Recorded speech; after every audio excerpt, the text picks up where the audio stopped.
रहमान।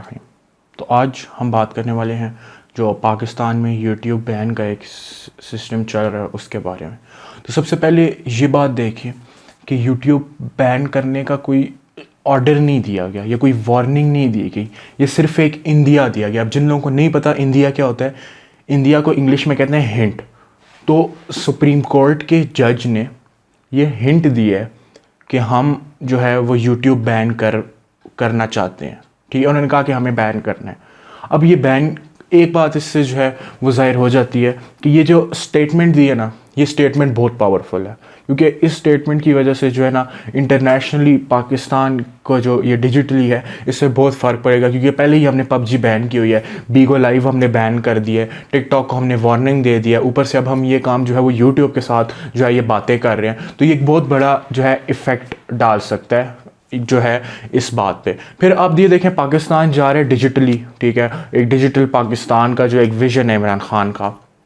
तो उसमें अगर आप यूट्यूब, फेसबुक, ट्विटर, इंस्टाग्राम और बीगो, पबजी, टिकटॉक ये चीज़ें बैन कर देंगे तो डिजिटल कहाँ रहेगा पाकिस्तान, जो आपके पास सोशल मीडिया ही नहीं होगा। तो आप किस तरह जो है वो डिजिटली पाकिस्तान को ग्रोथ करवाएंगे पाकिस्तान की।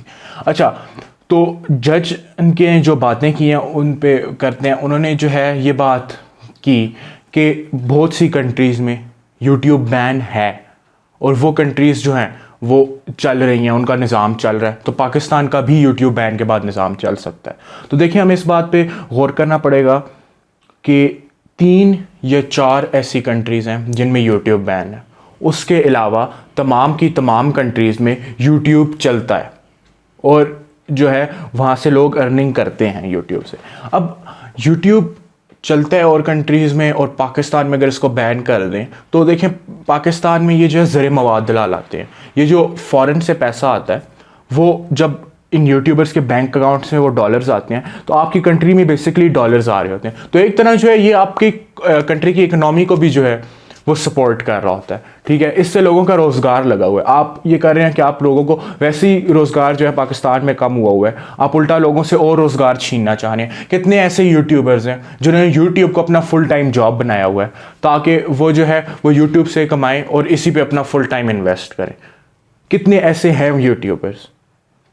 तो देखिए, बात कुछ इस तरह है कि जब हल जो है वो चीज़ों का बैनिंग नहीं होता, किसी चीज़ पे बैन कर देना वो हल नहीं होता। आप हमारे पड़ोसी मुल्क इंडिया को देख लें, वो डिजिटली कितना आगे चलेंगे हैं। गूगल, अमेज़ॉन, नेटफ्लिक्स, यूट्यूब, कितनों के जो है वो ऑफिसेस वो इंडिया में लगे हुए हैं।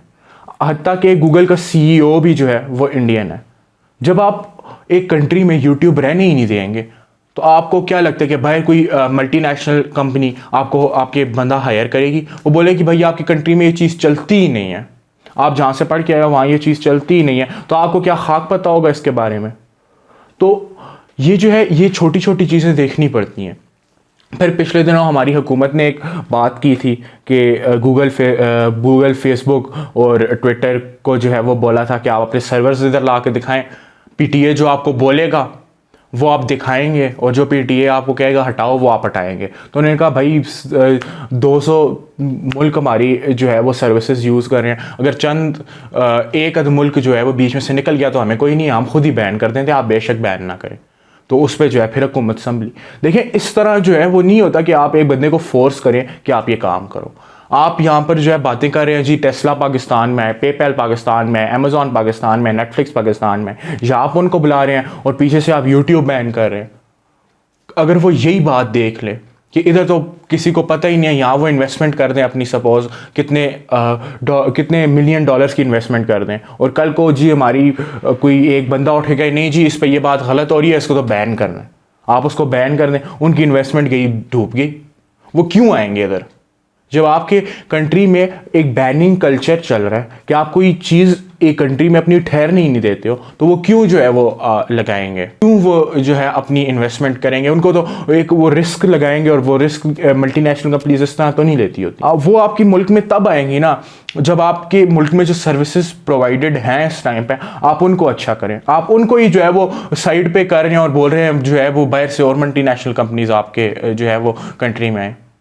इस तरह तो कोई चीज़ें नहीं आती। फिर दूसरी बात जो यहाँ पर चल रही है कि जी ये गवर्नमेंट का इसमें क्या हाथ है। देखें, सुप्रीम कोर्ट एक खुद मुख्तार इदारा है। खुद मुख्तार इदारा क्या होता है कि जो इंडिपेंडेंट होता है, जो किसी के अंडर नहीं होता। तो सुप्रीम कोर्ट एक खुद मुख्तार इदारा है, वो गवर्नमेंट के अंडर नहीं आता। तो ये जो सोशल मीडिया पे बातें चल रही हैं कि गवर्नमेंट बैन करवा रही है, इमरान खान को बोल रहे हैं कि इमरान खान बैन करवा रहा है, तो देखें उनका इससे कोई रिलेशन नहीं है। वो एक जज ने इंदिया दिया कि हम यूट्यूब शायद बैन कर दें, इसका इमरान खान से ऐसा गवर्नमेंट से कोई रिलेशन नहीं है। हाँ, गवर्नमेंट इसको जो है वो इस बात पे जो है अपने तहफ़्फ़ुज़ात बता सकती है, मगर वो जो है इसका डायरेक्टली रिलेशन कोई नहीं है गवर्नमेंट से। सुप्रीम कोर्ट एक खुद मुख्तार इदारा होता है और सुप्रीम कोर्ट का जज जो है उसकी काफ़ी अथॉरिटी होती है। आपको पता होगा वो हमारे जो है वो प्राइम मिनिस्टर को अगर नाअहल कर सकता है तो उसके पास जो है सुप्रीम कोर्ट के पास काफ़ी अथॉरिटी होती है। और सुप्रीम कोर्ट एक खुद मुख्तार इदारा होता है, उसका जो है वो बिल्कुल कोई रिलेशन नहीं होता गवर्नमेंट के साथ। तो ये कहना कि इमरान खान करवा रहा है या गवर्नमेंट यूट्यूब बैन करवा रही है, ये बिल्कुल ख़राब बात होगी। ये बात नहीं करनी चाहिए। आप जिधर भी देखें लोग यही बोल रहे होंगे जी ओहो इमरान खान ने जो है वो यूट्यूब बैन करवा रहा है। सुप्रीम कोर्ट एक खुद मुख्तार इदारा है, वो अपने फैसले खुद करता होता है। वो गवर्नमेंट के अंडर अगर आता सुप्रीम कोर्ट तो फिर आप कह सकते थे कि हाँ इसमें गवर्नमेंट का इन्फ्लुएंस है, मगर अब वो गवर्नमेंट के अंदर नहीं आता तो आप ये नहीं कह सकते इसका इन्फ्लुएंस गवर्नमेंट दे रही है। तो देखें बात कुछ इस तरह कि बैन होने का एज सच तो कोई लगता नहीं है कि बैन हो, मगर अल्लाह ना करे अगर बैन हो भी जाता है तो फिर आप ये देख लें कि जिस तरह हमारा पिछले कितने साल बैन रहा था और पाकिस्तान को क्या मिला वो बैन करके, कुछ भी नहीं। तो इस तरह अभी भी अगर बैन कर देंगे तो उल्टा जिन लोगों की रोज़ी लगी हुई थी वो रोज़ी ख़राब हो जाएगी। उसके बाद बात करते हैं, जज ने कहा कि इस पे जो है वो जुडिशरी के ख़िलाफ़ और पाकिस्तान ख़िलाफ़ कंटेंट होता है। देखिए इसका इजी हल है।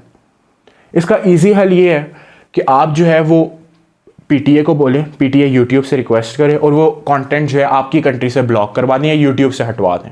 ये ऑप्शन होते हैं। जिस तरह पहले आपने बैन करवाया था यूट्यूब, अगर आपको वो एक चीज़ जिसकी वजह से आपने बैन करवाया था यूट्यूब, अगर आप पीटीए को बोल के वो आप अपनी कंट्री में बैन करवा देते तो इतना साल जो है वो यूट्यूब जो है वो बैन ही ना होता। आज पाकिस्तान में यूट्यूब स्पेस होता, आज पाकिस्तान में नेटफ्लिक्स होता, आज पाकिस्तान में जो है वो अमेजोन होता, पेपैल होता। मगर नहीं, आपने जब ये पहला स्टेप लिया था ना बैनिंग की तरफ, यूट्यूब बैन करके, तभी जो है वो इंटरनेशनल कम्युनिटी को जो है ये एक चला गया था मैसेज कि यार इनके पास इन्वेस्टमेंट करने का फ़ायदा कोई नहीं है, इनका कुछ पता नहीं लगता है किस वक्त भी कोई भी चीज़ इनको अच्छी ना लगे ये उठा के बैन कर देते हैं। तो जो कह रहे हैं जुडिशरी के ख़िलाफ़ या पाकिस्तान के ख़िलाफ़ कुछ बनता है, आप यूट्यूब को क्या है कि वो बैन करवा दें। इसके बाद आप जो है साथ ये कर लें कि आप एक लॉ बनाएं कि कोई भी बंदा अगर इस तरह की वीडियोस अपलोड करेगा, सोशल साइबर क्राइम का केस उस पर कर दें, आप उसको अरेस्ट करवा लें, उसको आप जेल कर दें। देखिए देयर आर थाउजेंड्स ऑफ चीज़। जिस तरह एक बात है कि अगर आपको एक लाइब्रेरी में एक या दो किताबें नहीं अच्छी लगती तो आप पूरी लाइब्रेरी तो नहीं जला देते। तो यही बात है कि अगर आपको एक प्लेटफॉर्म पे एक कंटेंट अच्छा नहीं लगता तो आप जो है पूरा प्लेटफॉर्म तो नहीं बंद कर सकते ना। आज आप यूट्यूब बंद करेंगे, कल को यही यूट्यूबर्स इंस्टाग्राम पे चले जाएंगे, ठीक है। इंस्टाग्राम बैन करेंगे, फेसबुक पे चले जाएंगे, फेसबुक बैन करेंगे, किसी और प्लेटफॉर्म पे चले जाएंगे। इस तरह करते करते सब कुछ बैन कर देंगे। इस तरह तो नहीं चल सकता। फिर वो इरफान जुनेजो ने एक बात की थी कि आप इंटरनेट ही बैन कर दें, वो आसान तरीका है। आप अगर चाइना से इतना ही सीख रहे हैं, कोई अच्छी चीज़ तो आपने सीखनी नहीं है, मगर आप इतना ज़्यादा ही सीख रहे हैं तो उनकी तरह फिर आप भी अपना जो है वो सर्विस शुरू कर लें। फिर आप भी जो है वो बस इंटरनेट बैन करें और ऐसा कुछ जो है वो शुरू कर दें अपने मुल्क में। तो मुझे इजाज़त है। और अगर यूट्यूब बैन हो जाता है तो फिर मेरे जो है वो एक ही बात है कि वेलकम टू नॉर्थ कोरिया 2.0। अल्लाह हाफिज़।